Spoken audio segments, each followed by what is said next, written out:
जळगाव शहराची गेल्या 10 वर्षांपासूनची शहर बस वाहतूक सेवा या पुन्हा सुरू करण्याच्या हालचाली महापालिकेकडून सुरू झालेली आहे।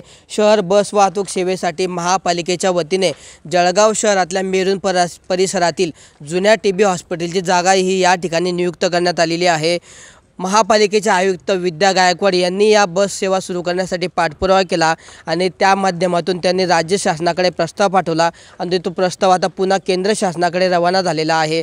त्यानुसार जळगाव शहरामध्ये 50 इलेक्ट्रिक बसच्या माध्यमातून शहर वाहतूक बस सेवा ही सुरू केली जाणार आहे आणि त्या माध्यमातून जळगाव शहरामध्ये 5 ते 6 ठिकाणी चार्जिंग बस स्टेशनसुद्धा असणार आहेत आणि त्या माध्यमातून म्हणजे इलेक्ट्रिक बस सेवेच्या माध्यमातून जळगाव शहरवासियांना वाहतूक सेवा ही दिली जाणार आहे।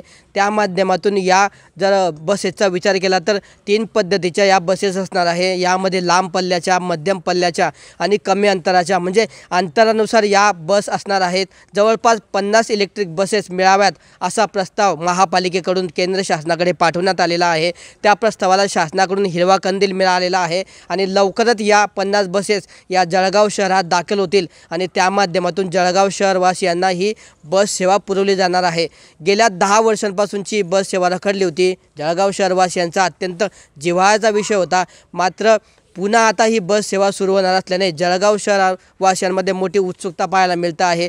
जानेवारी ते फेब्रुवारीच्या अखेरीस ही बस सेवा सुरू होईल अशी माहिती महापालिकेच्या वतीने देण्यात आलेली आहे।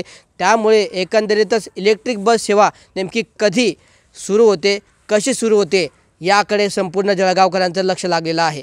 किशोर पाटील, TV9 मराठी, जळगाव।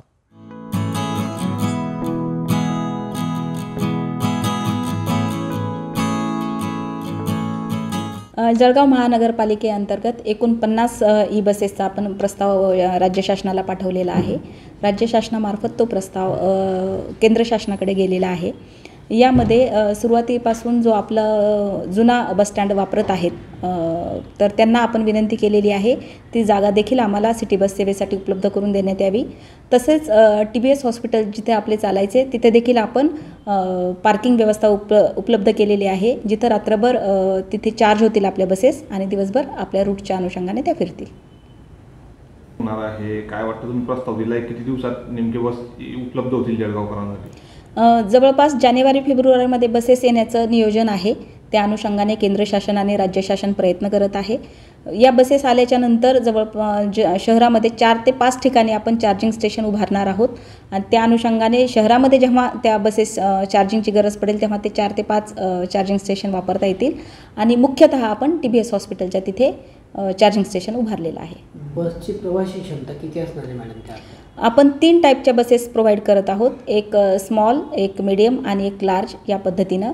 ज्या लांब पल्ल्याच्या गाड्या असतील तिथं आपण मोठ्या गाड्या वापरणार आहोत, ज्या पूर्ण शहरात फिरतील त्या आपण मीडियम साईजच्या गाड्या वापरणार आहोत आणि ज्या छोट्या छोट्या पल्ल्याच्या असतील फक्त कॉलेजेससाठी किंवा कमर्शियल स्पॉट्ससाठी किंवा व्यापारी ठिकाणी जिथे येण्यासाठी तिथे आपण छोट्या गाड्या वापरणार आहोत। किती किलोमीटरपर्यंतचा फेरा असणार आहे समजा त्या बसेसचा संपूर्ण शहरात? आपल्या शहराचंच क्षेत्रफळ हे 64 स्क्वेअर किलोमीटर आहे।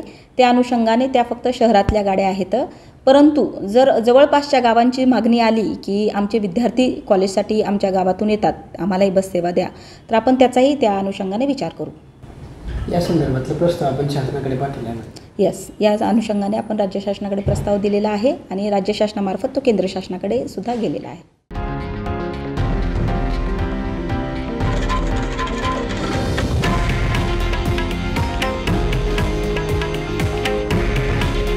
हे आहे देशातील नंबर 1 न्यूज नेटवर्क आणि आपण पाहत आहात TV9 मराठी।